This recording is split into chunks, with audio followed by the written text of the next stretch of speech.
Selamat pagi Indonesia. Selamat pagi Indonesia. Suatu keyakinan tidak bisa menghakimi keyakinan yang lain. Ini pasti benar. Suatu keyakinan tidak bisa menghakimi keyakinan yang lain. Tetapi suatu keyakinan boleh meyakini salah benarnya suatu keyakinan yang lain. Tetapi sebagai makhluk yang seharusnya berpikir lebih daripada binatang, kita tidak masuk di dalam ruang permusuhan, melainkan di dalam ruang berbeda pendapat. Itulah yang disebut saling menghormati.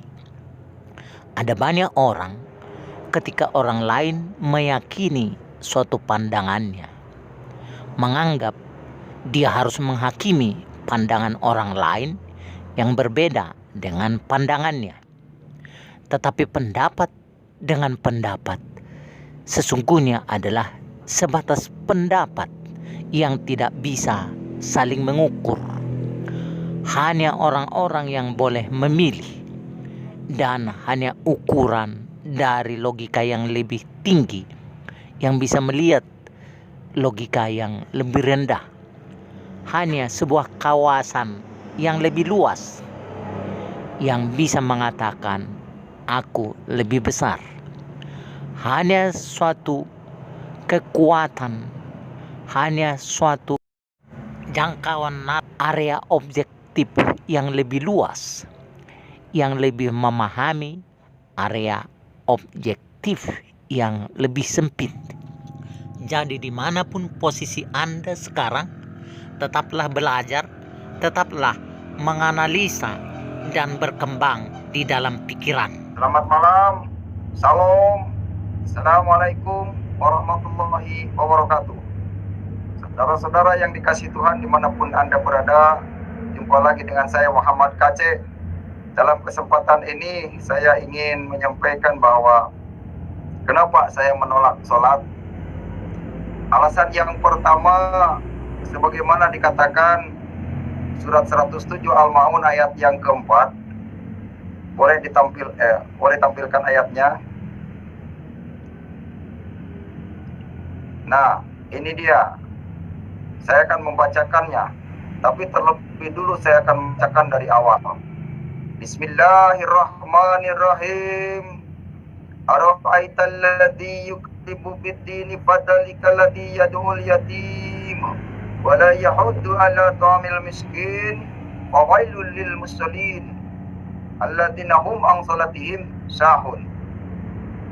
Yang artinya, lihatlah orang-orang yang mendustakan agama, yang mengatasnamakan agama untuk kepentingan politiknya, yang mengatasnamakan anak yatim untuk mencari kehidupannya, untuk mencari kekayaannya, yang tidak memperdulikan anak yatim, yang menghardik makanan anak yatim. Maka kecelakaanlah bagi orang-orang yang sholat. Justru dalam hal inilah orang sholat itu ganjar dengan kecelakaan. Yang sholat seperti apa? Alladzina hum an sholatihim sahun. Mereka itu yang sholatnya itu lalai. Apa itu lalai? Lalai itu adalah tidak paham apa yang dibaca pada waktu sholat. Itulah orang sholat lalai. Sebagaimana didukung surat 4 An-Nisa ayat 43. Sebagaimana didukung surat 4 An-Nisa ayat 43. Surat 4 An-Nisa ayat 43. Itulah yang menjelaskan tentang orang sholatnya lalai. Sholat yang harus mengerti, bukan hanya dibaca. Nah, begini bunyinya. Ya ayyuhalladzina amanu la taqrabu sholata wa antum sukara hatta ta'lamu ma taqulun. Udah sampai di situ aja. Karena ayat yang lainnya berbeda cerita. Yang artinya, hei orang-orang yang beriman, janganlah kamu dekati sholat seperti orang mabuk, sehingga kamu mengerti apa yang kamu katakan.